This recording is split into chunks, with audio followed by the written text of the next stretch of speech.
Hello all and welcome to my channel Avantika astro help. और आज का ये वीडियो है शुक्र का गोचर जो कन्या राशि में हो चुका है और केतु के साथ वो युति कर रहा है। शुरू करते हैं मेष लग्न वालों से, इनके लिए क्या प्रभाव होगा। मेष लग्न जहाँ पे शुक्र आपका छठे भाव में चला गया है और वो केतु के साथ है और शुक्र से छठे बैठा है शनि। सो अनडाउटेडली ये पीरियड मेष लग्न वालों के लिए, जब उनकी पर्सनल लाइफ की बात होती है, जब उनकी फैमिली लाइफ की बात होती है, फाइनेंशियल मैटर्स की बात होती है, तो ये पीरियड थोड़ा सा हैवी है। ये ऐसा पीरियड है जहाँ पे इन सारे सेक्टर से आपको चिंता परेशानी महसूस होगी और आपको उसका पार्ट बनना पड़ेगा, क्योंकि ये पीरियड ऐसा है जहाँ पे आप इन चीज़ों को, अगर आपको ऐसा लगता है कि ये एक रिस्क जोन में जा रही है, चाहे वो आपकी पार्टनरशिप हो, आपकी फैमिली लाइफ हो, आपका कोई भी मैटर जो बंधन से रिलेटेड है, तो आपको ऐसा लगेगा कि मुझे उसको बचाना है।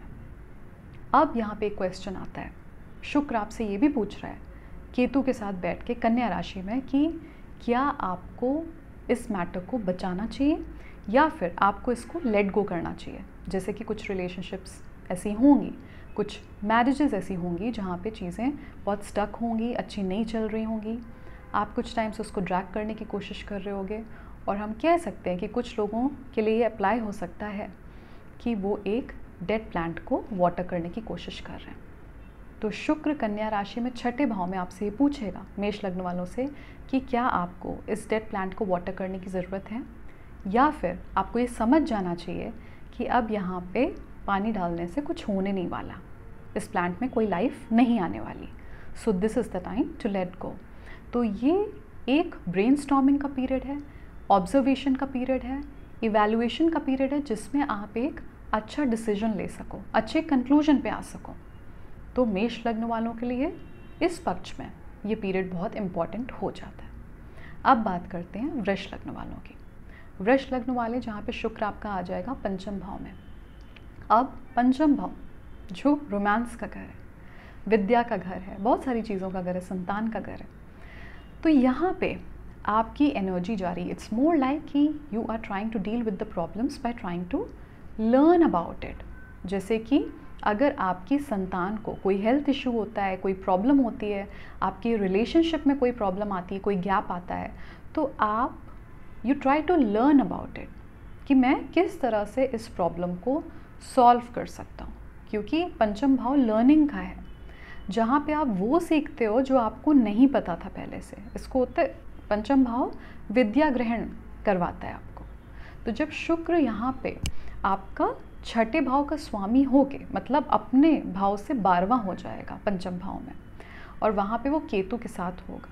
सो it can help you to collect some insight as to deal with the problems, whether in the sector of education, children, romantic association, love life, anything, जहाँ पे आपको कुछ सीखना है और कुछ सीख के आपकी प्रॉब्लम सॉल्व हो सकती है। रीज़न, शुक्र आपके लाभ के घर को उच्च दृष्टि से देख रहा है। तो जब आपको वो गैप समझ में आ जाता है, मान लीजिए आपके बच्चे का एजुकेशन का मैटर है, आप ये सॉर्ट आउट कर रहे हो कि उसको किस फील्ड में जाना चाहिए, वो भी नहीं समझ पा रहा है। So you help your child and you also try to learn yourself कि क्या इसकी कैपेसिटी को देखते हुए, इसकी एबिलिटीज़ को देखते हुए, टैलेंट को देखते हुए, दिमाग को देखते हुए इसको किस फील्ड में जाना चाहिए। तो ये उस तरह का टाइम पीरियड है जहाँ पे आपको इनिशियली तो ऐसा लगेगा वृष लग्न वालों को कि यार this time is taking too much from me, but in the end it is definitely going to help you with the solution, क्योंकि शुक्र आपका लग्नेश हो जाता है और लग्नेश पंचम भाव में जा रहा है। तो अगर हम उसकी प्लेसमेंट देखें तो अच्छी है, लेकिन क्योंकि यहाँ पे केतु है, और मत भूलिए कि दशम भाव में आपके शनि महाराज, तो शुक्र से छठे हैं शनि दशम भाव में।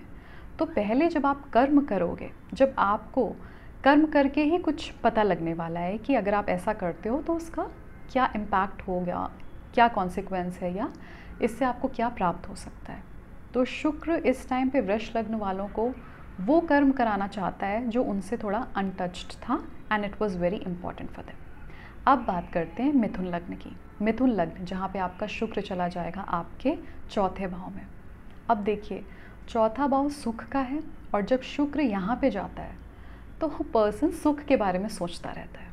उसको ये है कि मैं कैसे अपने आप को फुलफिल्ड फील कराऊँ, तो ये वो टाइम है जब आपकी एक्सपेक्टेशंस बढ़ जाती हैं टाइम पीरियड से। You want happiness, you want life, you want luxury, you want pleasure. अब क्योंकि केतु भी वहाँ पे साथ में है, तो ये एक थोड़ी सी टिपिकल पोजीशन हो गई मिथुन लग्न वालों के लिए कि आपका मन तो बहुत चाहेगा कि मुझे ये चाहिए, ये चाहिए, ये भी चाहिए, लेकिन केतु वहाँ पे आपको ये रिमाइंड कराता रहेगा कि आपकी ग्रोथ के हिसाब से, आपकी इवोल्यूशन के हिसाब से, आप जो इस टाइम पे इतना ज़्यादा डिज़ायर कर रहे हो, इज़ इट इम्पॉर्टेंट रियली, या आप थोड़ा सा बहक रहे हो, एक टाइम का इन्फ्लुएंस है और आप उस इन्फ्लुएंस के चलते आप इतना ज़्यादा डिज़ायर कर रहे हो।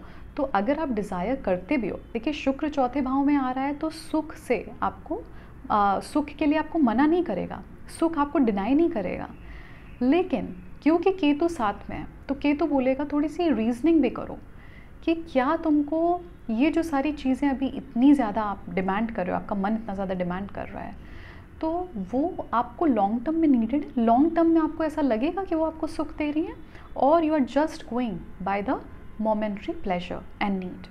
तो ये वही टाइम होता है जब आपको एकदम से लगता है कि मेरे को बड़ी गाड़ी ले लेनी चाहिए, एकदम से बड़ा घर ले लेना चाहिए, या लिविंग कंफर्ट बहुत ज़्यादा ऐड कर लेना चाहिए, कोई बहुत लेजर ट्रैवल प्लान करना चाहिए विच इज़ वेरी एक्सपेंसिव। तो ये वो टाइम है जो आपके मन को इन्फ्लुएंस करके आपको सुख की पूर्ति करने की चेष्टा देगा। अब ये आपके ऊपर है कि इस टाइम पे आप टोटली अपने मन से ड्रिवन डिसीजन लेते हो या फिर एक मटीरियलिस्टिक एंड स्पिरिचुअल बैलेंस्ड सोच के चलते आप कोई डिसीजन लेते हो। अब बात करते हैं कर्क लग्न वालों की, जहाँ पे आपका शुक्र आ जाएगा तीसरे भाव में। अब एकादश भाव का स्वामी तीसरे भाव में आ रहा है, नीच का हो रहा है, नीच की राशि में है और केतु के साथ है। तो ऐसे में आपको अपने गेन्स को सिक्योर करने के लिए, उसको बढ़ाने के लिए किसी कॉन्फ्लिक्ट को फेस करना पड़ता है। ये ऐसा टाइम है जो आपके एफर्ट्स को टेस्ट करेगा। So when it comes to being on the side of gains, it is not going to be easy for Cancer ascendants here. तो ये चीज़ आपको ध्यान रखनी है कि कुछ ऐसा हो सकता है जिसमें आपके गेन्स कॉम्प्रोमाइज़ हो सकते हैं, और आप उसको बचाने के लिए और गेन्स कलेक्ट करने के लिए आप थोड़ा सा अनकंफर्टेबल होंगे इस टाइम पे, आपको कोई सिचुएशन फेस करनी पड़ सकती है। तो आपको इस टाइम पे बहुत बैलेंस डिसीजन लेना है, स्पेशली आपको एक विजन लेकर चलना है, क्योंकि तीसरे भाव में शुक्र है, यहाँ पे बुध और मंगल दोनों की एनर्जी होती है।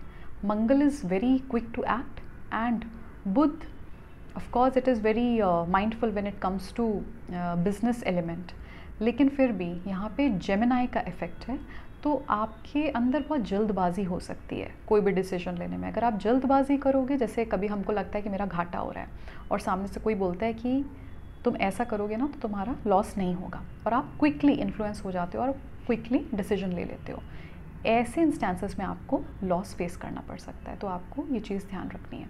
अच्छा, क्योंकि आपकी कुंडली में शुक्र चौथे भाव का स्वामी होकर तीसरे भाव में है, तो यहाँ पे सुख की हानि हो रही है, तो विच मीन्स कि घर से रिलेटेड, मदर से रिलेटेड, फैमिली इन्वायरमेंट से रिलेटेड कुछ प्रॉब्लम्स आपको फेस करनी पड़ सकती है, बट ऐसी भी प्रॉब्लम्स नहीं होंगी कि आप मैनेज ना कर पाएँ, क्योंकि शुक्र आपके भाग्य के घर को उच्च दृष्टि से देख रहा है।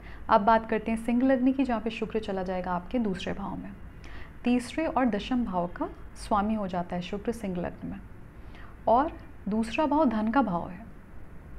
तो शुक्र जब नीच की राशि में है और वहाँ पे केतु के साथ है, तो ऐसे में कभी कभी आपका डिज़ायर फॉर मनी आपको लॉसेस दे सकता है। ये वही बात हो गई कि आपके सामने कोई एक डील लेकर आया जिसमें एक अच्छा खासा आपको पैसा लगाना है, आप इन्फ्लुएंस हो गए because of your desire for money, और आपने अच्छा खासा पैसा लगा दिया और आपका थोड़ा नुकसान उसमें हो जाता है। तो ये वही वाली बात हो गई। तो सिंह लग्न वालों को बहुत ही well thought and calculative decisions लेने हैं when it comes to finance.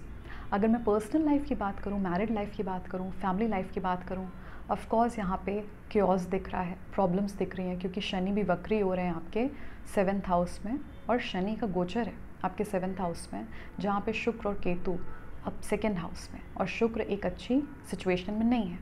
तो ऐसे में फैमिली लाइफ में, मैरिड लाइफ में आपको केओटिक सिचुएशन, बहुत ही अनप्लेजेंट सिचुएशंस फेस करनी पड़ सकती है। आपके पार्टनर के साथ जो आपका एक रिलेशनशिप टेम्परामेंट है वो बहुत अनप्लेजेंट हो सकता है, डिफ़िकल्ट हो सकता है।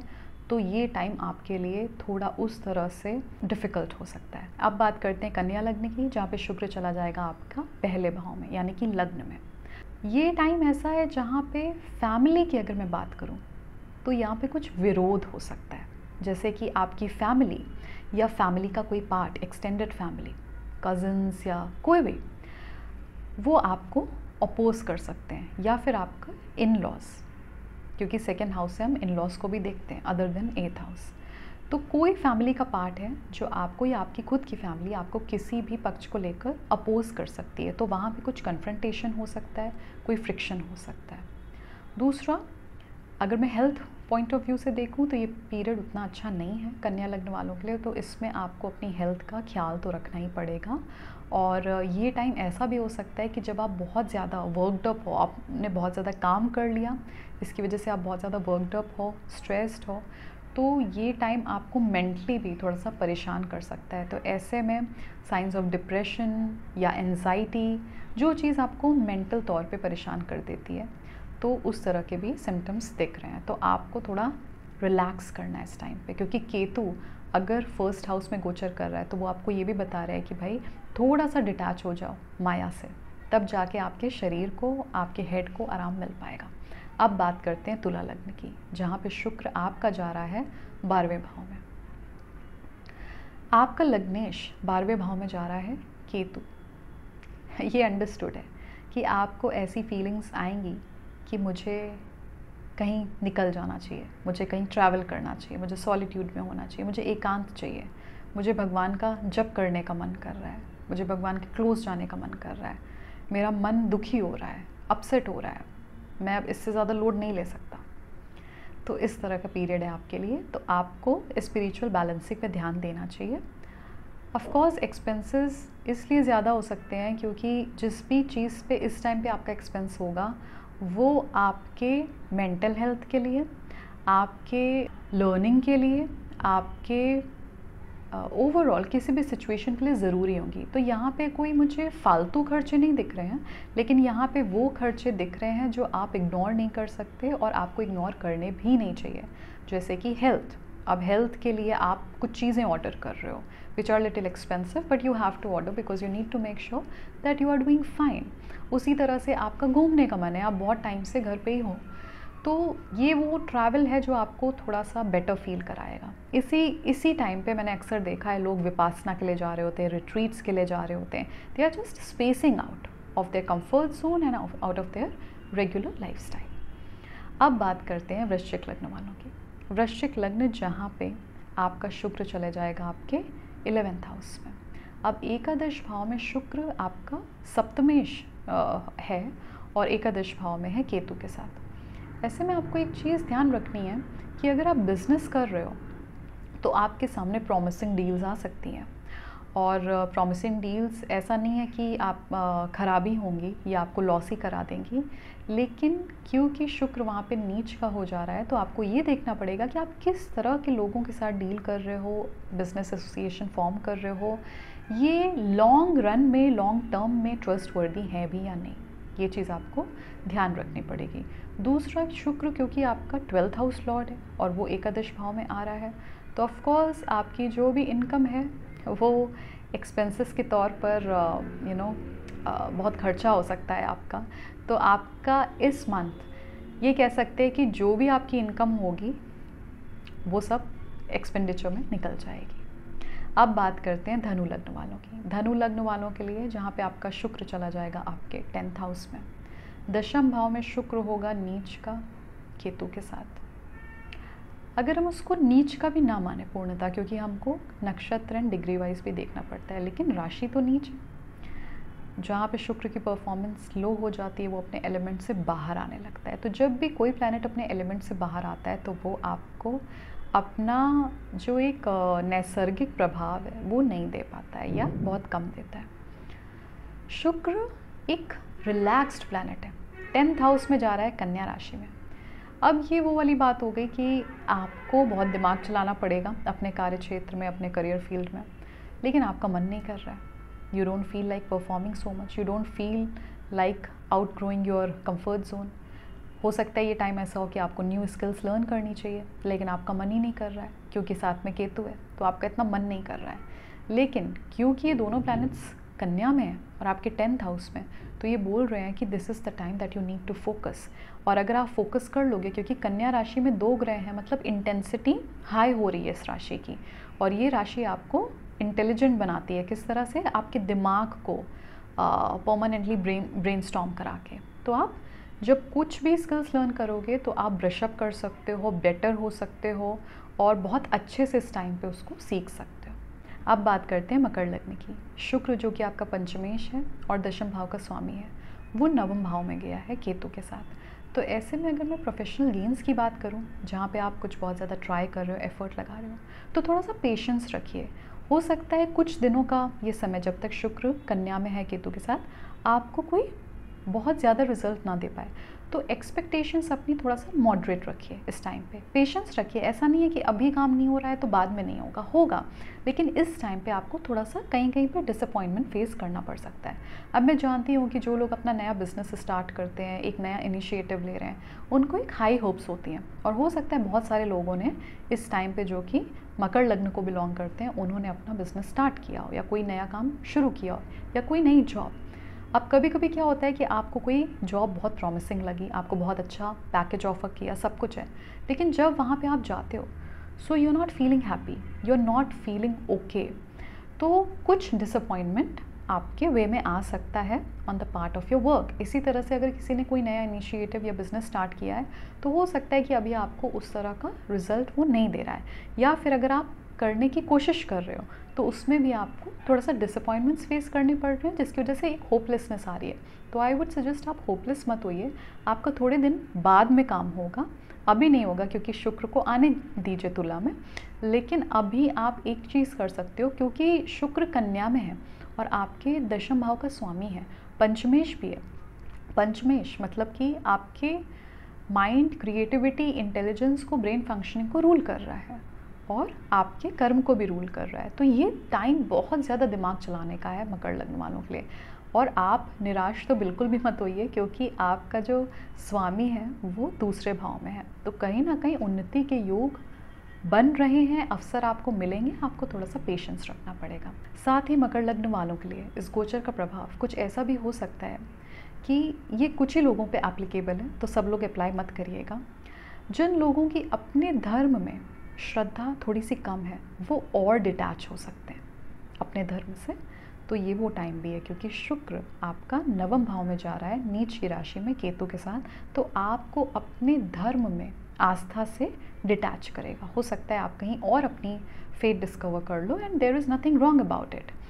अगर आपका पंचमेश मजबूत है तो ये प्रभाव आपको, आप पे असर नहीं होगा इसका। लेकिन अगर आपका पंचमेश एक अच्छी स्थिति में नहीं है, या आपके धर्म का भाव का स्वामी जो कि 9th हाउस है, अगर उसका स्वामी एक अच्छी स्थिति में नहीं है, तो फिर हम कह सकते हैं कि थोड़ा बहुत प्रभाव इस तरीके का आपको फील हो सकता है। अब बात करते हैं कुंभ लग्न की, जहाँ पे आपके शुक्र गोचर कर रहे हैं अष्टम भाव में। अब अष्टम भाव में नवम भाव का स्वामी नीच की राशि में और केतु के साथ है। ऐसे में या तो दो चीज़ें हो सकती हैं। अगर कोई बहुत स्पिरिचुअल है पहले से, तो वो एक ऐसा टाइम है जहाँ पे अपने को क्लोज करना चाहेगा, थोड़ा सा दुनिया से कटना चाहेगा, थोड़ा उसको ऐसा लगेगा कि मैं अपनी स्पिरिचुअल स्ट्रेंथ को डिस्कवर करूँ through very real time and stern spiritual practices, जिसमें काफ़ी आपकी प्रोग्रामिंग चेंज होती है। तो ये तभी होता है जब आप एक बहुत ही डिसिप्लिन फॉर्मेट में प्रैक्टिसेस कर रहे होते हो या फिर साधना कर रहे हो, मतलब समथिंग जो कि आपको बहुत कंफर्टेबल हो के, बहुत रिलैक्स्ड वे में, एक स्पिरिचुअल प्रैक्टिस नहीं है, एक स्टर्न वे में, एक बहुत ही डिसिप्लिन वे में, एक ऑर्गेनाइज्ड वे में, उस तरह से है।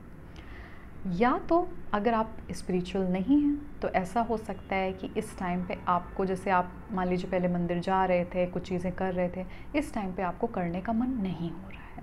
So this time it's more like कि आप बहुत ज़्यादा रात में जगना, एक नियम बिगड़ जाना, बहुत लेज़ी फील करना, इस तरह का आपको फील हो सकता है।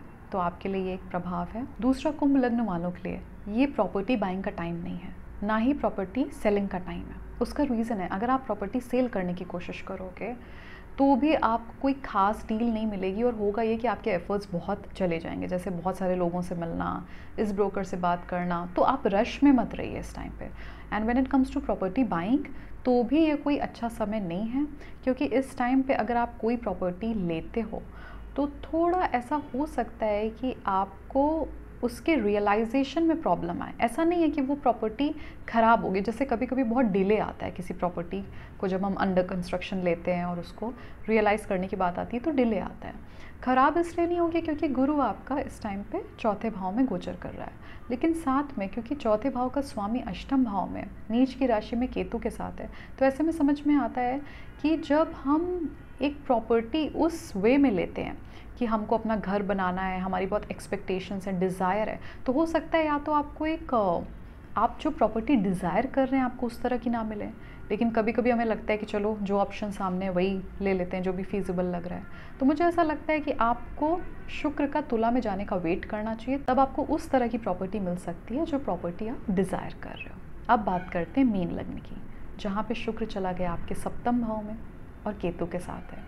तो मीन लग्न वालों को थोड़ा सा एक फेयर है। मेरे पास क्लाइंट्स ने और कुछ कॉल्स आई थी, मैसेजेस आए थे कि इसका किस तरह का प्रभाव है जिन लोगों की कुंडली मीन लग्न की है हमारे लिए। तो वो थोड़ा सा डर रहे हैं, थिंकिंग कि हमारा जो अष्टम भाव का स्वामी है वो चला गया है सप्तम में, और वो भी है केतु के साथ, तो कुछ बहुत ही उल्टा होने वाला है। ऐसा नहीं है। देखिए, अगर आप किसी ऐसी पार्टनरशिप में जहाँ पे एक रिलायंस का लेवल ज़्यादा है, जहाँ पे आपकी डिपेंडेंसीज भी हैं, आपके पार्टनर की भी आप पे डिपेंडेंसी है, कहने का मतलब है एक रिश्ता है, एक प्रॉपर एनर्जी एक्सचेंज है और इमोशंस हैं, तो ऐसे में आपके लिए थोड़ा सा हेक्टिक पीरियड हो सकता है, क्योंकि आप लोगों की कुछ कहा सुनी हो सकती है, कुछ प्रॉब्लम्स हो सकती हैं जिसकी वजह से ऐसा लगेगा कि अगर हम कोई डिसीजन ले रहे थे, like let's say in respect to marriage, हमें नहीं लेना चाहिए। एक ये प्रभाव हो सकता है। या फिर जो लोग ऑलरेडी मैरिड हैं तो उनको ऐसा लगेगा कि हमें सब कुछ डिसमिस कर देना चाहिए, लेकिन ये बहुत लोगों के लिए मोमेंट्री होगा, बहुत टेम्परेरी होगा। So don't think too much, क्योंकि शुक्र कन्या राशि में है, वो भी केतु के साथ है, तो कोई भी मैरिड लाइफ में या पार्टनरशिप में आपकी प्रॉब्लम चलेगी, रिलेशनशिप में प्रॉब्लम चलेगी, वो आपको ना बहुत ज़्यादा चिंता देगी और आप सोचोगे कि I need to find solution, मैं किसी तरह से तो अपना दिमाग चला के इसका सोल्यूशन फाइंड कर दूँ। लेकिन अब वही है कि जब सोल्यूशन मिलना होगा, आप दोनों की कुंडली को देखते हुए सोल्यूशन एंड पीस तभी आएगा। तो इस टाइम पे बहुत ज़्यादा किसी चीज़ को एग्जैजरेट ना करें, ओवरथिंक ना करें, और बातों को बहुत ज़्यादा तिल का, जिसको कहते हैं ना कि पहाड़ बनाना, वो ना बनाएं मीन लग्न वाले। दूसरा, क्योंकि आपका तीसरे भाव का स्वामी भी सप्तम में जा रहा है, जो कि शुक्र आपका तृतीयेश भी है, तो ऐसे में एक बिजनेस सेंस अच्छा इस्टेब्लिश हो सकता है। क्योंकि ऐसा नहीं है कि शुक्र अगर कन्या में है तो हमें सब बुरा ही देखने को मिलेगा, ऐसा कभी नहीं होता है। इवन कोई ग्रह किसी राशि में नीच का भी हो रहा है, उसकी भी अपनी बहुत स्ट्रॉन्ग साइड्स हैं। अगर किसी का थर्ड हाउस लॉर्ड, क्योंकि थर्ड हाउस एरी हाउस है, वहाँ पे एरी साइन है, और अगर वो 7th में आ रहा है तो एरी हाउस से कनेक्शन बना रहा है, तो यहाँ पे बिजनेस का अच्छा स्कोप है। अगर कोई नई शुरुआत करना चाहते हो आप, या फिर आपको अपनी जॉब में ही एक बिजनेस सेंस डेवलप करना है, मान लीजिए आप बिजनेस डिपार्टमेंट में काम करते हो एज अ बिजनेस और सेल्स पर्सन, बिजनेस एग्जीक्यूटिव, मतलब एक बिजनेस एंगल है आपके काम में, तो this is a very good time to learn as to how you can reach and increase the sales and anything which is related to the business aspect of your work। तो ये था शुक्र के गोचर का फल कन्या राशि में 12 लग्नों के लिए। अगर आपको ये वीडियो अच्छा लगा हो तो प्लीज़ इसको लाइक करिए, फ्रेंड्स फैमिली सभी के साथ शेयर करिएगा, और अगर आप मुझसे कंसल्टेशन लेना चाहते हैं ऑफलाइन या फिर ऑनलाइन, तो इस वीडियो के डिस्क्रिप्शन में आपको मेरे कॉन्टैक्ट डिटेल्स मिल जाएंगे, आप वहाँ पर मुझसे कॉन्टैक्ट कर सकते हैं। I'll see you soon in the next video. Please take good care of yourself.